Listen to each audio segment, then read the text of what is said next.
And at one point, the driver did roll down the window very briefly, but then rolled it back up.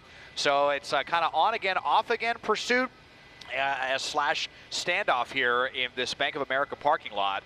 Definitely a frustrating situation for deputies, as this guy just does not want to give up. Look at him. Oh. Wow. Let's see what they're going to do now, if they're going to keep going or what here, Chauncey. Yeah, and Daz, it looks like there were 2 successful spike strips right there, because there's one still on the car, then there's one that looks like went back a little bit.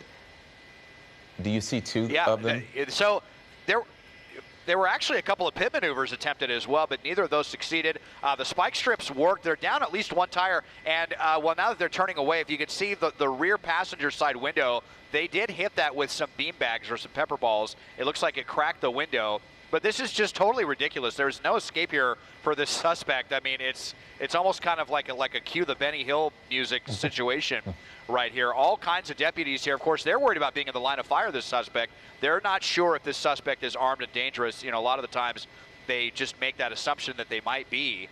But this person, it's really kind of silly at this point. There's no escape.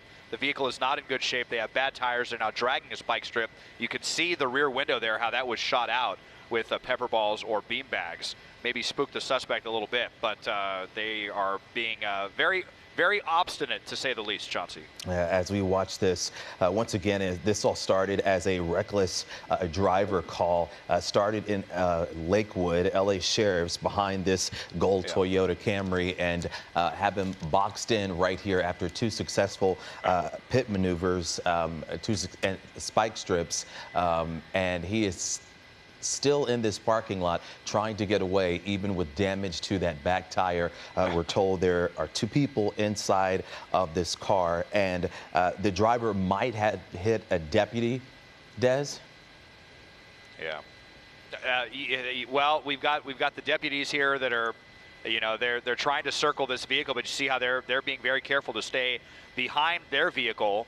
They have less than lethal. Okay, now they're going to try to pin him in. They're going to use their vehicles, see if they can just pin him in right now, so that you can't try any more of these shenanigans. And okay, the suspect just bumped into the back of their bumper right there, and we have seen things go south very quickly when suspects do that. So now he's boxed in completely. So there really is no escape. But we'll see if they have any interest in surrendering, or if this is going to turn into a really long standoff situation. But just totally ridiculous here that the suspect is doing this, and it's so obvious that they can't get away, and yet they continue to resist like this. Right, and hopefully now they're boxed in on all angles, and it will be almost impossible to get away. So hopefully they will surrender to police. Mike Rogers over at the desk. You got anything? Yeah, no, just that this was an interesting one. Des and I were talking about this. Is all started as what's called a reckless deuce, which is reckless driver that they believe may be under the influence as well. And as Des and I talked about, 9 times out of 10 they let those go. They didn't let this one go. Driver's door's open, Des. Here we go. Yeah, the driver's door is open, and that was really interesting as well, because Mike, and now the door is closed again. But so many times with the sheriff's department, with more pepper balls now into the other side here, letting the suspect know that they are not playing around with this. But we were actually really surprised at how aggressive the sheriff's deputies were with this pursuit, because, like you said, so many times when things get dangerous, the watch commander will just cancel the pursuit, let it go.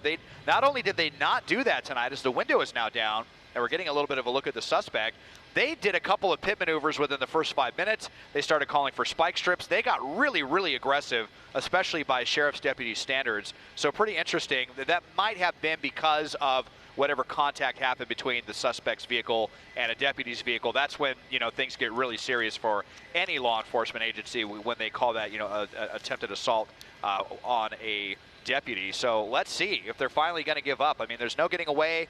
It's just a matter of, do you want handcuffs now, or do you want handcuffs after your eyes are going to be watering and your lungs are going to be irritated from pepper balls? It's really up to them. Yeah, we see the window down now, the suspect with his arm out there.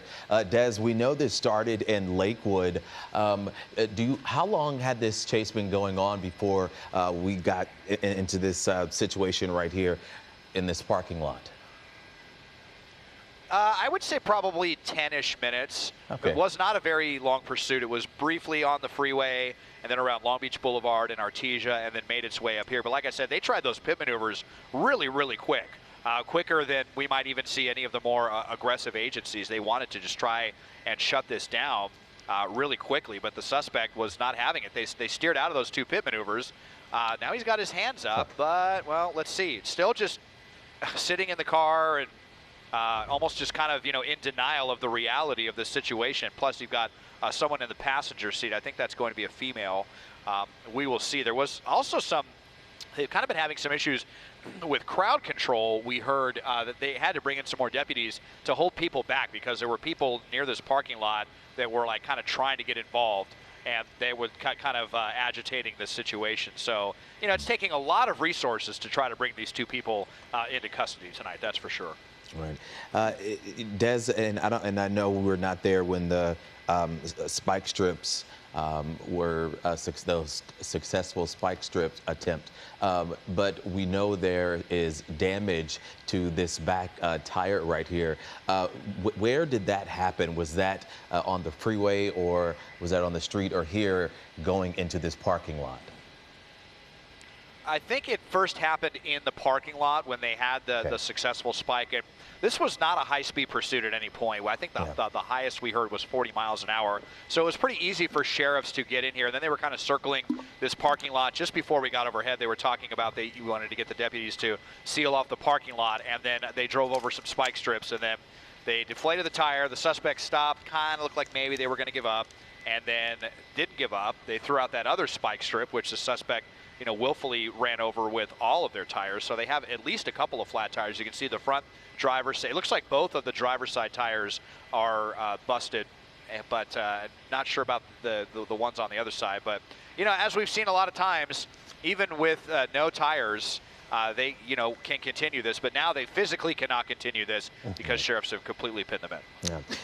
Once again, this all started as a reckless driver pursuit out of Lakewood. This is LA Sheriff's Department handling this. And Mike, I want to go over to you because this sort of reminds me of that chase that we had just a few weeks ago when police, they put pepper gas and then we were waiting and waiting and waiting. And then finally they just went in and grabbed them. And we'll see. So, what they're shooting is pepper balls. And if you've ever been paintballing or done that, it's about that size, but there's pepper spray inside of them.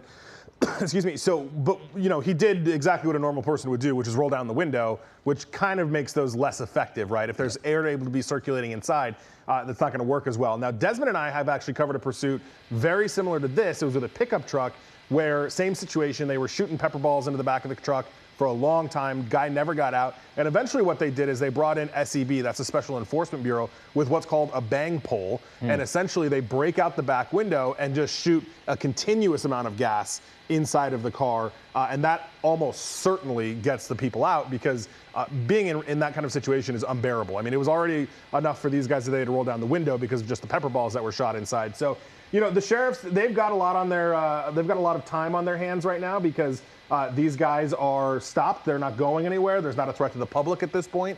They really have time on their side to be able to wait this out if that's what they want. And if these guys don't comply, then we'll get into that situation where they'll bring in SEB. They could bring in a canine.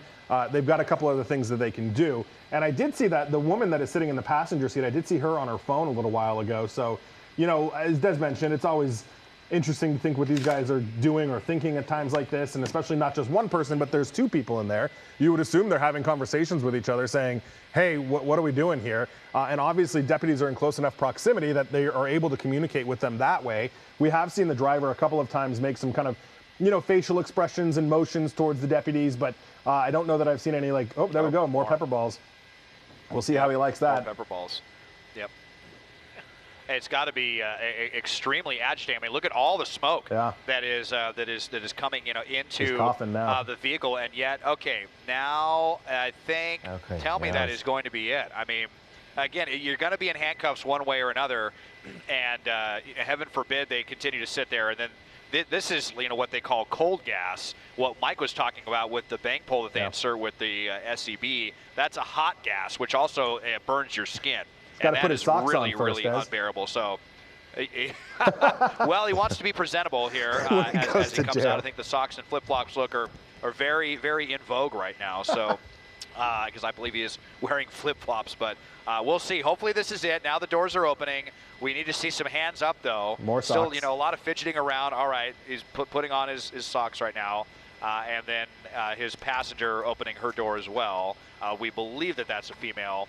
And let's see how this concludes. As we wait for police to go in, Des, you talked about crowd control. I know this is a parking lot and possibly a busy one here at 8 o'clock. This is a Bank of America parking lot. So you talked about how police had to do a little crowd control to get people away from the scene so they could do this and get this guy into custody.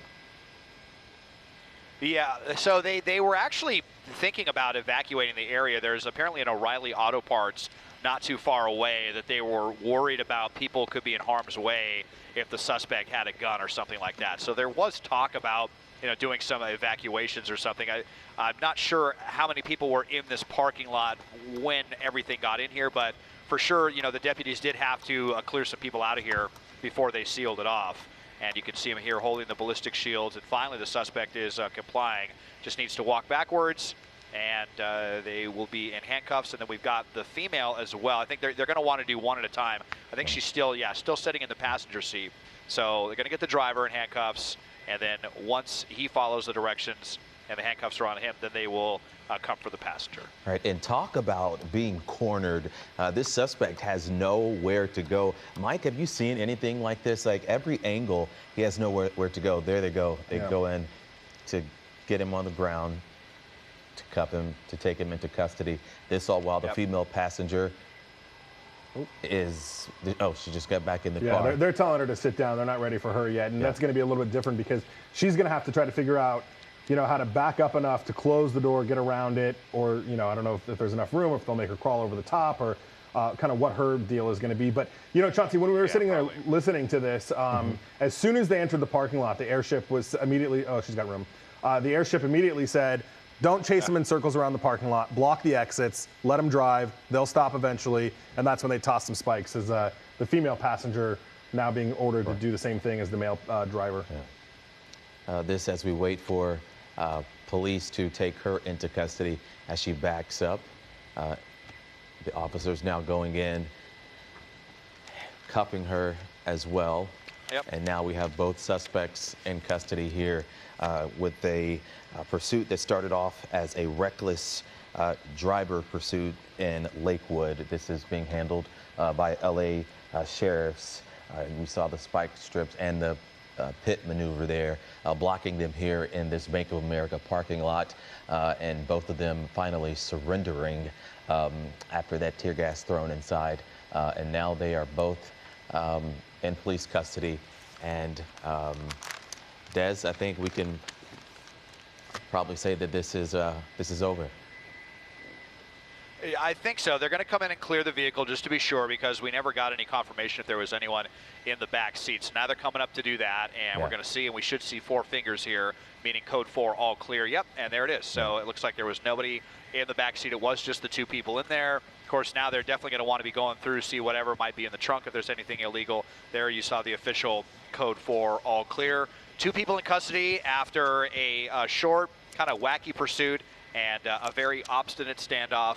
Fortunately, nobody injured besides perhaps the suspect's eyes from the pepper balls in all of this.